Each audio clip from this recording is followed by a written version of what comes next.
मी घरटं बनवलेलं आहे पडद्यावर. आता 3 पक्षी 3 पिलं जन्माला घातले आहेत. त्यातलं एक इथे बसलंय.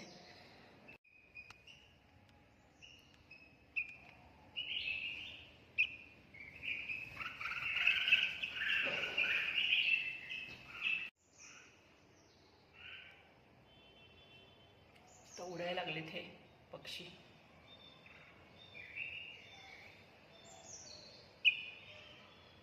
हे आहे 2 बुलबुल पक्षी.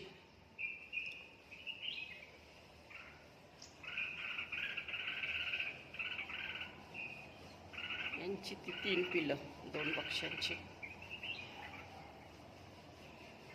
एक मेल एक फिमेल आहे त्यातला. आणि घरटं बनवलं, अंडी टाकली, पिलं उगवलेत 23 दिवसात, 23-24 दिवसात.